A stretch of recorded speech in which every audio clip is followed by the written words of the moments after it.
They're not even colored. And the fact that they're labeled comedy and tragedy and not... Matt Pat, they're not even what? What'd you say there? But we're about to figure out what Bonnie's hunted past is. Bonnie, what you was doing back in your day? Listen, they're about to drop a Freaknik documentary. Secrets can never be hidden, chat. If you did it, it will come to the light.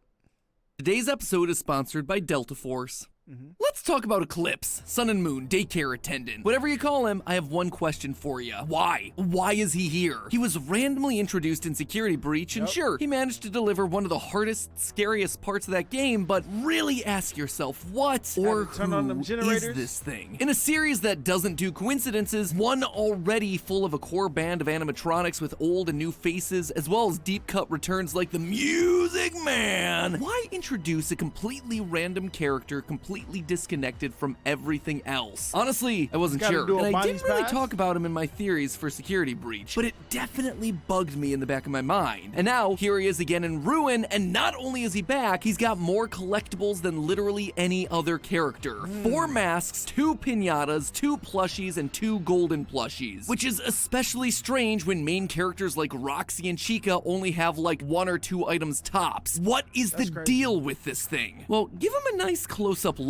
And now, watch the clip of the mimic from the end of the game. You see anything interesting? It's the teeth. The teeth are the same, each one individually attached and able to articulate itself. Eclipse, in some way, is related to the mimic. And knowing how old the mimic is, step aside there, Chica. Eclipse was the first. He has truly seen everything. Hello, Internet! Welcome to Game Theory, a show that has valid theories, no eggs required. My theory is the valid theory. Matt Pat can suck an egg! This one's for you, Mark.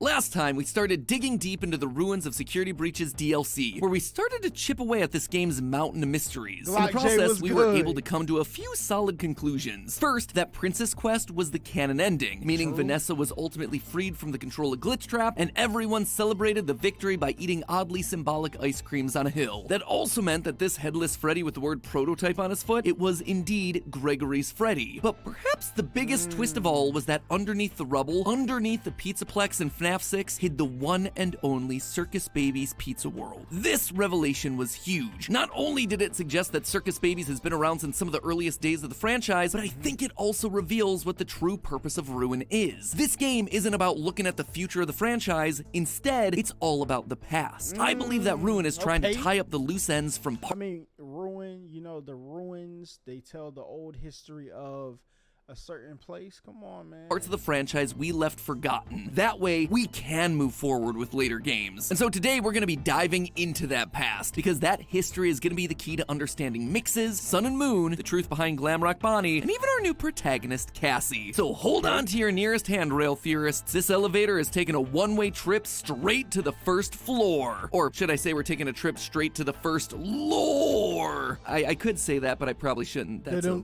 really terrible joke. Anyway, let's start off by talking about our new protagonist, Cassie. Even though we spend a whole game with her, we ultimately don't learn all that much about her. Basically, we learn 2 things. She's a fan of Roxy, and she's got some real bad luck with vents. Hey, Roxy R34 to my DMs immediately. Appreciate you.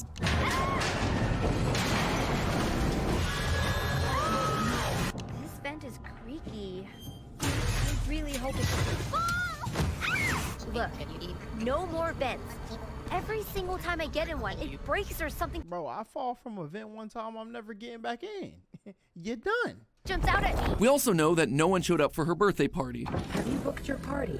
I'm sure your friends will show up this time. Well, no one except for Gregory, which is why she's so determined to save him. It's kind of cute. But aside from that, there's not a whole lot else about her. In fact, in an odd twist, we actually learn more about her dad than we do about her. A fast wrench.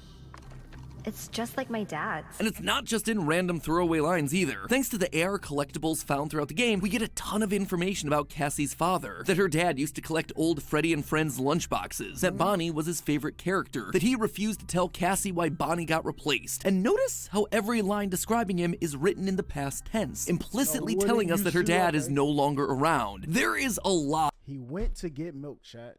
You see Tyrone on that tombstone.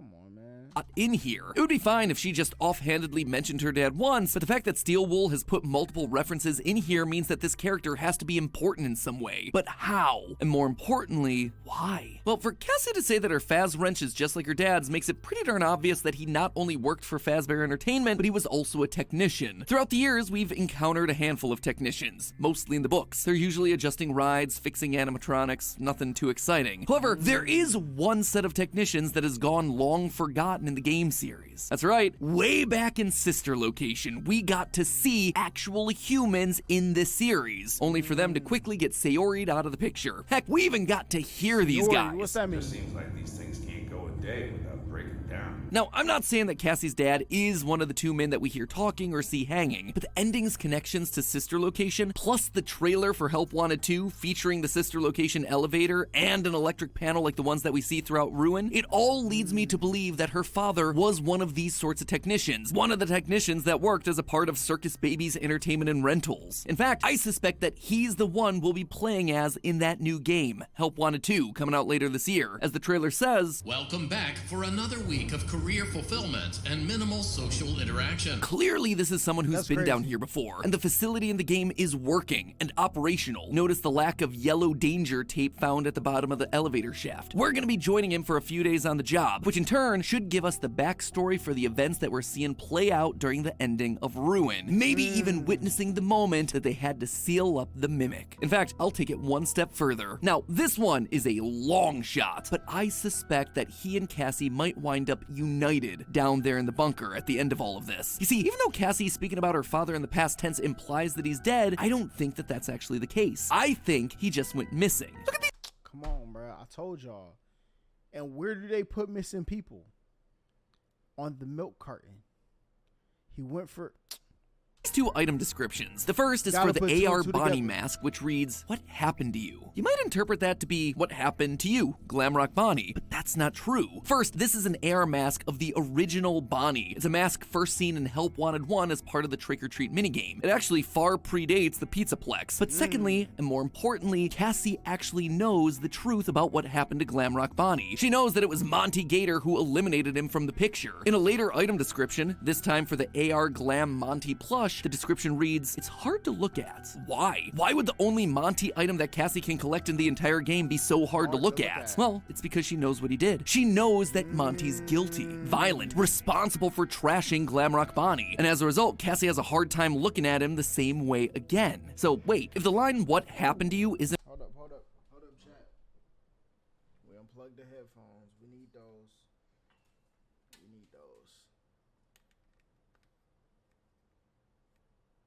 Cassie has a hard time looking at him the same way again. So wait, if the line "What happened to you" isn't about Glamrock Bonnie, then who is it about? Well, it's about her dad. He disappeared one day and they don't know where or why. That's why she refers to him in the past tense. But that then leads us to another question. Why is she reminded of him with that particular item, the Bonnie mask? Just because Bonnie was his favorite? No. I suspect it's because her father wore that Bonnie mask. And not only did he wear it, he wore it during the single most infamous scene in the entire franchise, the Bite of 83. Was that the Bite of 87? No, Mark, no, it wasn't. My theories are the only valid theories.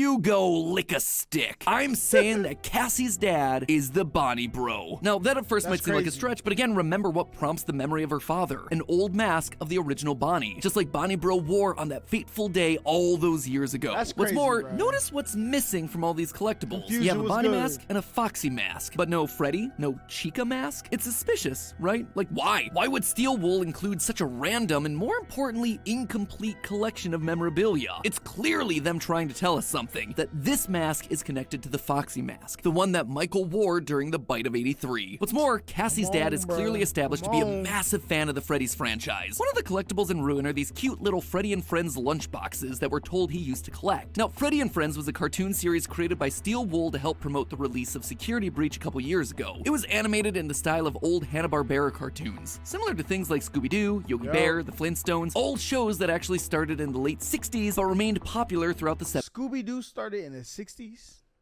Jeez, boy. 70s and the 80s, dates that very nicely line up with Fredbear's Family Diner being open. And that's not all the proof we have here. Notice how these lunchboxes have a classic metal design with a metal handle on top? Yep, They're I remember very them similar lunchboxes. to designs that we saw popular for kids' lunchboxes that existed between the 50s and the 80s. But here's the thing, we don't even need to go as far as masks and lunchboxes and cartoons. Pull up Cassie, pull up Bonnie, bro. Can you guess where I'm going with this? Can you? Red shirt, okay. Check. Young back then during the bite of 83. Check. Daughter. Check. Come on now. Oh, if only there were a way that I could just, I don't know, just visualize the design similarities between these two characters. How could I do it? Oh, I know. Hey, editors, do you reckon you could whip up something for me? Maybe something that connects the red shirt, blue shorts, brown hair, maybe the darker skin tone of these two characters? Yes! Beautiful. It's like a work of art. Pièce de résistance. I mean, They're out here playing Among Us, putting together the freaking, you know what I'm saying? They, what is the common task? Come on now, man.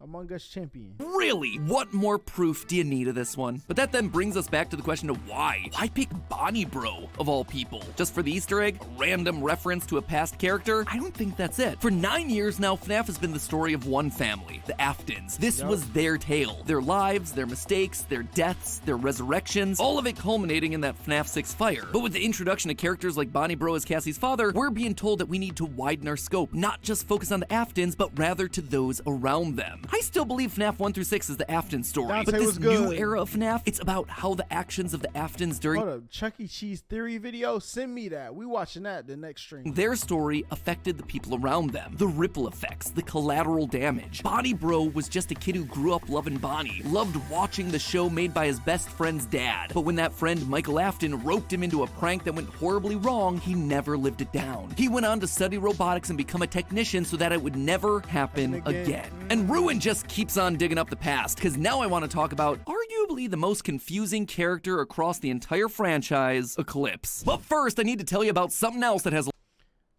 Hey, Matt Pat, you know what I'm saying? Shout out Delta Force. Link in the description, type beat. that it doesn't matter what you and your friends are playing on, you can experience They still going. General Sun and Moon, they just don't work. They're a court jester, which makes sense inside of a castle-themed daycare, but not in the whole 80s-tastic futuristic pizzaplex. So where did this thing come from? Well, underneath this terrifying mask is a set of robotic teeth. And those aren't just any teeth, they're made to move independently. Now, that might not seem like that important of a design feature, but believe JC me, was it good. is. Happy birthday, JC. You know what I'm saying, big?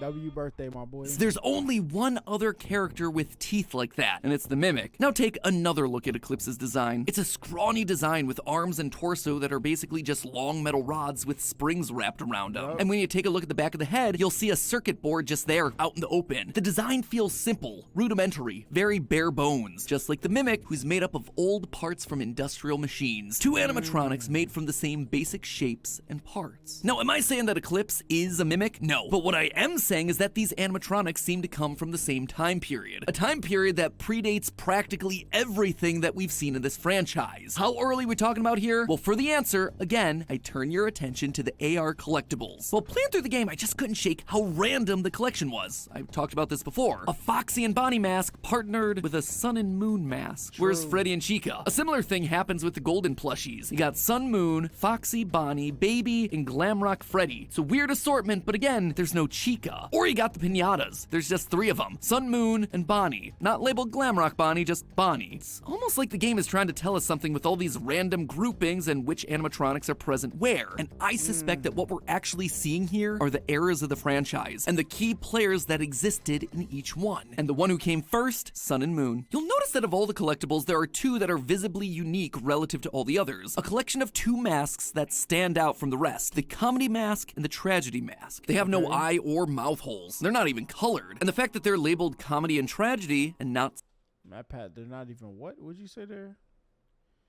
Just gonna leave that one alone, though. Sun and Moon tells us that these weren't just any masks, they were old theater masks. You're probably familiar with these things, the laughing and crying masks. Well, you see, the tradition of theater masks actually originates in ancient Greek theater. The first plays evolved from rituals that involved masks, so it was natural for actors to wear masks that represented these heightened emotions that their characters were feeling. And while I don't think that Sun and Moon date back nearly that far, I do suspect that these masks were actually Afton's first creations. For years, we've been left to speculate about a time that came before Fredbear's Family Diner, and I did my best in the ultimate timeline to piece together a plausible narrative for what would bring Afton to create Fazbear based on the evidence that we had available. But I think that these AR collectibles are Steel Wool's way of telling us that journey. Look at the evolution that's present here. Comedy and tragedy masks. They're the first. They're part of some theater or vaudeville-style sideshow. Then you go to Sun, Moon, and Bonnie Pinatas. A third new character gets added into the mix. Afton's character, the Bunny. Then there are 4 masks. Still Sun and Moon, then Bonnie, and then Foxy. There's no Freddy or Chica because they're not here yet. They didn't join the band, as it were, until William and Henry started working together. It's then, and only then, when Henry brings his barnyard animals to the table, Chica, Pigpatch, Happy Frog, that we see the Lunchbox crew develop. The core 4 that we've known and loved since FNAF 1. And then the AR plushies are just everyone who's currently relevant inside of the Pizzaplex, i.e. every character that's been created. As for the golden plushies, I'm not quite sure what they're meant to be. That one remains to be seen. Regardless, that progression of character development would explain why Afton's solo adventure after the closure of Freddy's was circus-themed. He's had himself a jester and jester-adjacent characters for years. Though, I would like to point out very strongly that a jester and circuses are not one and the same thing. A clown is not a jester, and a jester is not a clown who works at a circus. A jester is someone who entertains royalty, a king and a queen. He does not work under a big top coming out of a small car. And don't even get me started on the fact that everyone's teasing this new game, Carnival themed, which again, carnivals are not circuses and circuses are not jesters. You're all just trying to retroactively fit them into these themes where they don't technically go, which honestly probably tells you more about the lore than you would expect. It's actually kind of smart world building. Sorry, I got a little sidetracked there. Anyway, we know thanks to the Tales from the Pizzaplex that a jester costume was present all the way back when the original Mimic was made. Quote, Dominic's flashlight glow picked out a brown Freddy Fazbear costume, a yellow Chica costume, a Foxy costume, a Bonnie costume, and a couple bright pink and yellow-green court jester costumes. And it's clear that the jester idea persisted throughout all of Afton's plans, because in the epilogues of the Tales from the Pizzaplex book, we also read this. Quote again, as soon as Lucia's hand slipped into the jester costume sleeve, she recoiled and snatched her hand back. What is it? Kelly asked. It's okay. I just almost got into a spring-lock suit is all. The jester costume developed from just a normal costume into a spring-lock suit. Suits, which were definitely used in Circus Baby's Pizza World. Try not to wiggle, though. You're inside something that came from my old pizzeria.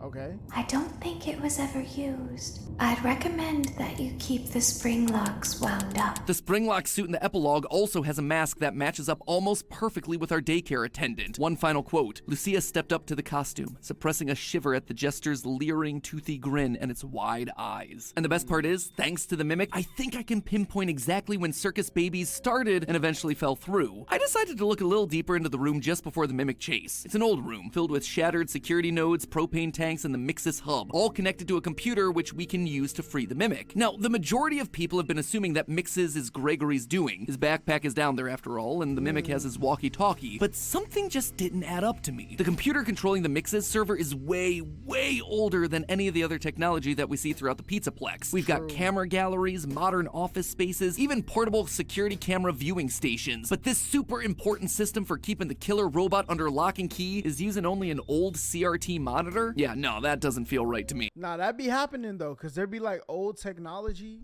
that like new technology isn't compatible with. So keeping it all on an old thing might be a little bit safer, no cap. And this computer isn't just any computer, its design matches those from the 1980s. Specifically, it reminds me of the IBM PC-JR. Computers that were released in, get this, 1984. Mixes has been around for a long time, trying to keep the Mimic locked away, but why? Well, I think I have an answer to that. An answer that also gives us an explanation for why Mixes shows itself as a blue rabbit. See, I don't think Afton only copied physical characteristics from the Mimic to make animatronics like Eclipse. I think he also took its software to speed up his creation process. I think that this was one of the ways he was able to populate Circus Baby's pizza world with the Funtime animatronics. As John from the channel FNAF has been quick to point out time and time again, almost all of the Funtimes have themselves a very specific function. They have the ability to mimic voices. Just like John, I too believe that Afton got that functionality from the Mimic program itself. After the tragic death of his son during the bite of 1983, Afton needed a backup plan, something that he could build fast, just in case the Fazbear name was permanently tarnished. So he went back to the Mimic program and made a copy of its software, transferring it into his newest creations, hoping that they would be able to learn routines much faster. He could then give them stomach hatches and other features to help him capture kids, all to forward his experiments in bringing his son back to life. Everything looked like it was going according to plan, but sadly, we know what happened. His daughter got too close to one of his traps and was killed. Afton was obviously devastated by this and shut the whole thing down. The Mimic program had failed spectacularly. He sealed up the old location with concrete, and as a safety measure, he created a new program that would keep the Mimic locked away permanently. A system wrapped in his signature purple, guarded by the one creature that he could trust, the rabbit Bonnie. And so Mixes was born. That then gives us two separate Mimics, one inside Baby and the Funtimes, ready to be collected by Fazbear Entertainment and used to create VR experiences, and the other still trapped down in the basement. This would actually go a long way to explain a weird moment from the middle of Ruin, where Helpy and the Mimic argue with one another. What happened to it? Yeah, with my help. They're both Mimic AI, so what exactly is going on here? Well, it's two versions of the same program finally in the same place after so long. Helpy is the Mimic program in the network, while the Mimic talking to Cassie is the physical Mimic down in the basement. It's possible, it's confusing, and I suspect it might just be right. Guess all in a day's work for FNAF lore, am I right? But hey, that's just a theory. A game theory. Thanks for watching. Hey, look, FNAF might be one of the deepest things I have ever experienced in my life, all right? Look, they dropped the trailer. I seen the release date is October 31st, or it said Halloween. I don't know. Sometimes they be meaning Halloween weekend. But we're going to see Five Nights at Freddy when it drops.